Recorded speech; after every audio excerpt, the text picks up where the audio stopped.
Mbote mopanzi sango.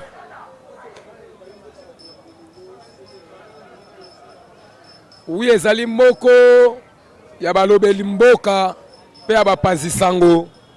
Akombo ya le fou de Fayulu. Mwana mobalo apakolaka mafuta ya mbila. Mwana mwindo ngai nde yeyo.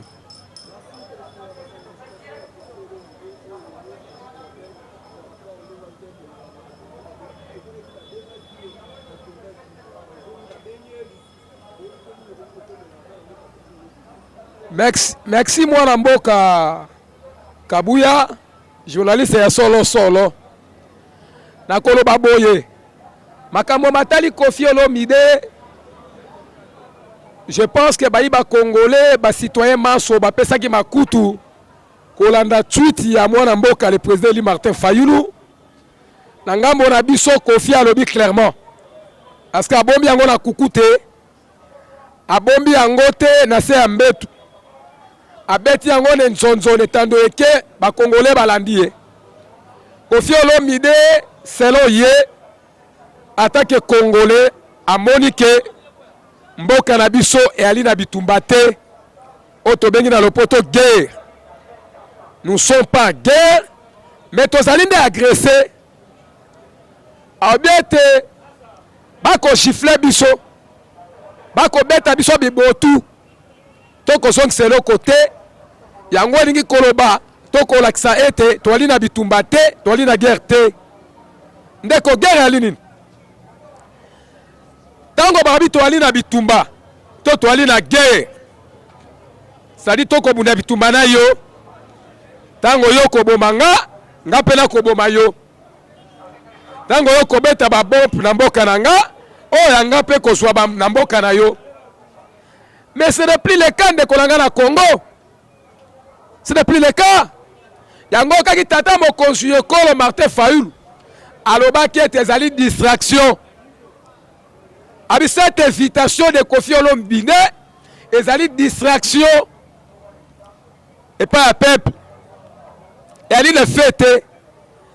Mais conseil moke na koloba ba Congolais, moto esengela ki to interpeller to kopesa invitation aya na parquet général près de la cour de cassation et aline de Kochilombo Antoine Félix parce que ya lobaka au cas d'escarmouche au cas d'escarmouche so qu'il sas moko beti na est ya mboka akobek sa deux chambres ya parlement le deux chambres pour que asenga bango pour que décréter guerre contre Rwanda.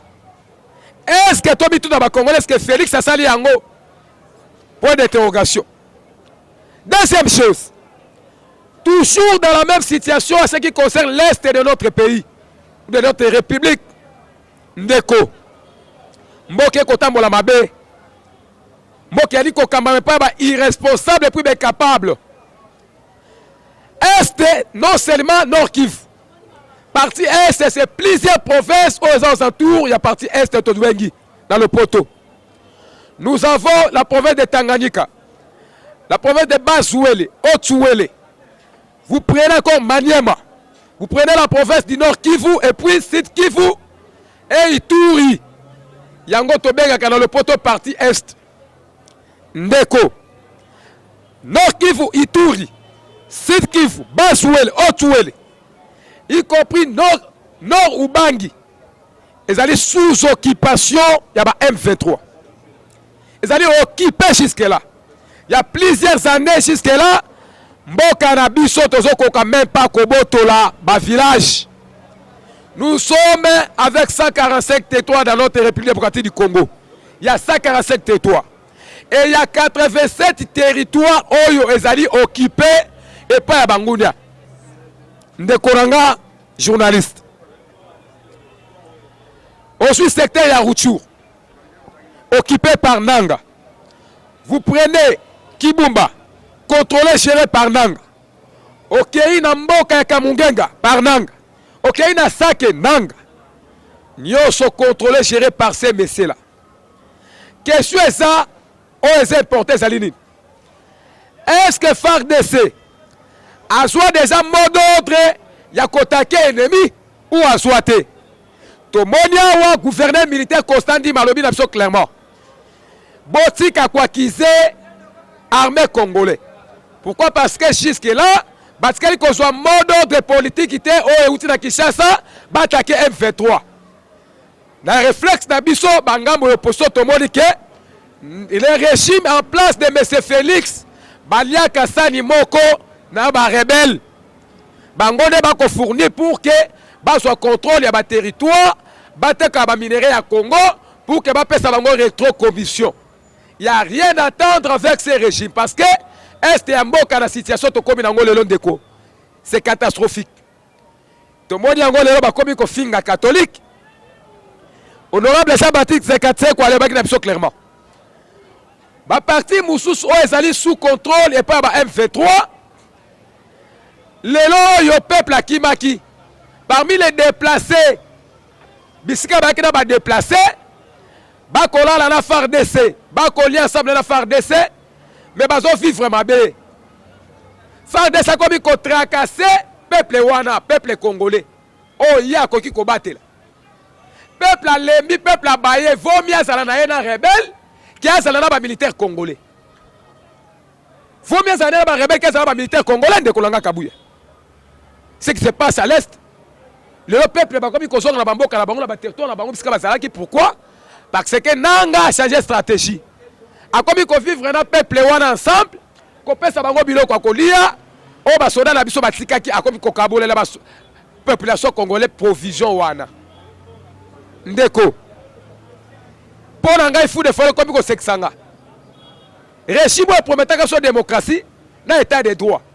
O ba prometaka biso y compris la cohésion nationale. Ils vont défendre l'intégrité territoriale aujourd'hui. Aujourd'hui. Conditions de vivre ya bandeko wana eza lolengeni. On parle même pas. Nanga ke ko sala messe na Rutshuru. Balobi et église catholique a comme ko coopérer na ba M23. Balobi et église catholique a comme ko soutenir M23. Ndeko. Église ezali ndako ya Nzambe. Église ya mbakana maboma na bandoki na bababa na baveugle. Akoyamba moto nyonso parce que bebele ya yango moko lobi yango.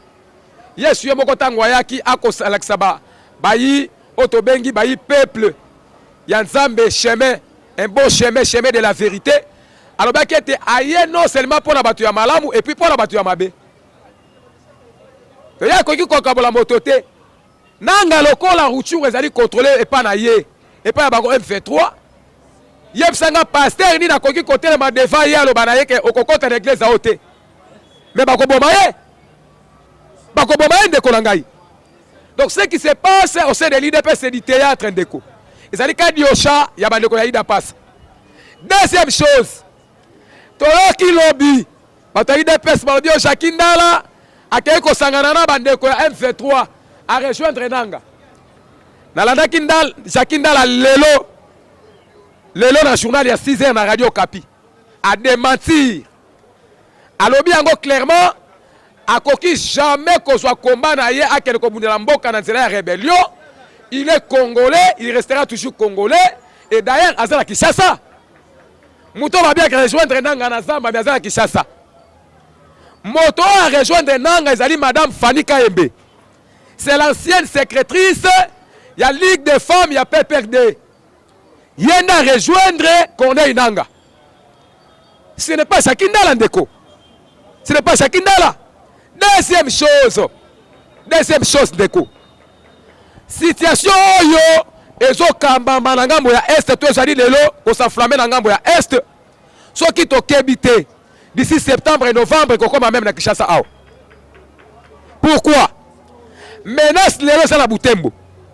Il y a un grand parti, il y a Butembo ezali contrôlé géré par ba M23. Ceux qui te perdre Butembo parce que Butembo est route principale pour la kokita na Kisangani okiti na Goma. Goma c'est l'aéroport international. Ceux qui te perdre yango Kisangani te perdre yango boye ba yango ke Kinshasa tombé. Rappelons-nous de l'histoire lorsque Mouzé a récupéré Kisangani, Kinshasa comme qui déjà déstabilisé sur tous les plans. Je vous dis yango yoki na discours ya tata mokonzi ekolo Martin Fayulu apengaki 3 points essentiels: le patriotisme, la cohésion nationale et puis la souveraineté du peuple congolais. accueilli plus loin. Alors bien était pour que tu dégader situation de crise où elle a timboka.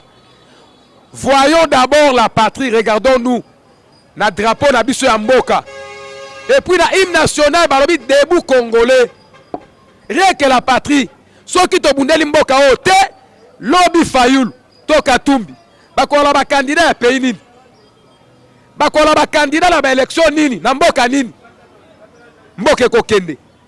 C'est pour cela, il faut te faire le tour d'une table. To longola hypocrisie bino ba politicien.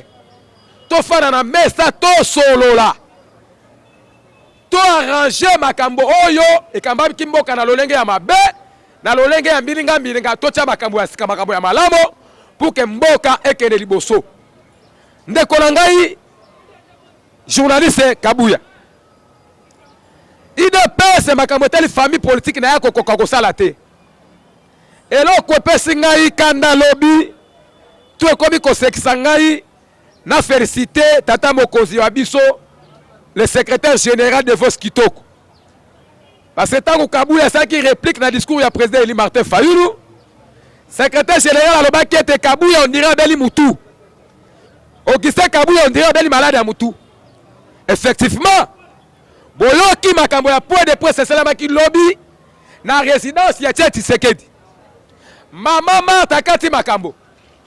Maman Martha lobby clairement apesi Augustin Kabuya 48 heures. Il a démissionné en tant que secrétaire général. Et à lobby a félicité, à quel point lobby a félicité le combat noble qui mené par les combattants. Après si bango réseau.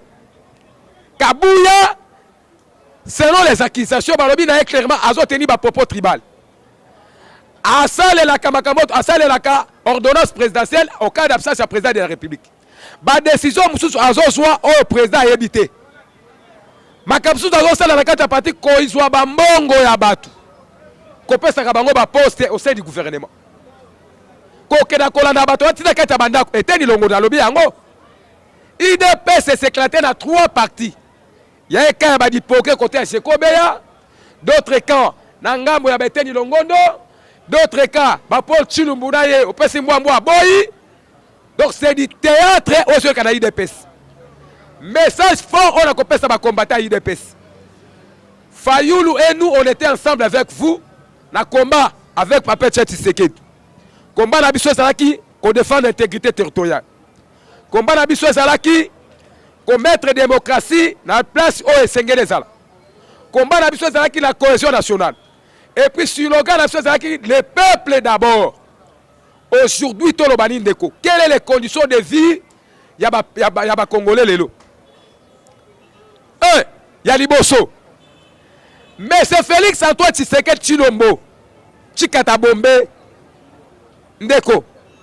Alors, il y a que salaire est mati. Il y a fonctionnaire, il y a travailleur de Swambok. Alors, il y a soda. On a faire d'essai. Azalaka kozwa 50 000 lelo ngai na matisele komi $80. Wala Fachimu kwa tombolo. Abi police bana kozwa 20 000 lelo komo kozwa $50. Alors bien Sénat 400 000 francs. Fonctionnaire 200 000 francs. Wala Fachimu kwa tombolo. Mais pas Congolais bobo sanatekero à l'époque de Joseph Kabila. Oto finga ki Rwandais rebelle assassin. Oto lobaki ete tata ne maman ne toyebaki ete. Atika qui enseignant y a l'État na 120 000 francs congolais salaire na to ya 90. Voilà to ya dollar na to ya 90. Mais là on fait bien matisi salaire y enseignant na 400 000 francs na to ya 300. C'est du théâtre. À quel que soit ba mercenaire na benga ba ndundu. Ba sécuriser ka ba tambola kande na cortège. Ndundu moko azotambola na cortège à Fachi. Ba mercenaire wa yena bango. Par jour azo touché $300.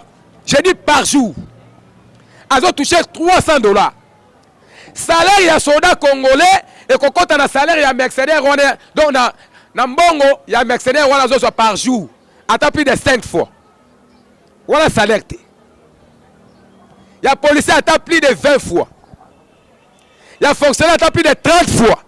Na kati ya mbongo ya mercenaire, on a touché na jour $300. ndeko nanga. Est-ce que tolingi mboka e bonga to tolingi to teka mboka e pa ba menteur ba usurpateur? Deuxième problème. Nous avons dans notre pays plus de 500 députés, 104 sénateurs, 65 ministres. Les députés ont touché 21 000 $. Les sénateurs ont touché 21 000 $. Les ministres ont touché 31 000 $. Tolobi na Mese Chilombo.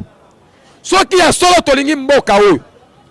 Tolongola 10 000 $, par toutes ces personnes-là. Ceux qui te l'ont 10 000 $, 10 000 $, na nombre na autre cité, tu 6 690 000 $. Dans les 6 690 000 $, ceux qui t'ont divisé en gros, dans 26 provinces. Chaque province a bénéficié de 257 300 $. Chaque province. Et dans les 257 300 $, dans chaque province par province, province moko akozwa akozala na capacité ya construire même des écoles officielles à l'État ou des hôpitaux pour que les Congolais bazwa traitement ya malamu bana batanga l'éducation ya malamu. Ndeko Chilolo aboyi toke plus loin na mwana mboka Martin Fayulu apesi plan proposition à plan de sortie de crise en faisant des réformes institutionnelles dans tous les niveaux. Exemple, dans la armée congolaise, il y a plusieurs registrations, il y a des généraux ougandais, rwandais, burundais qui sont là, ici à Kinshasa.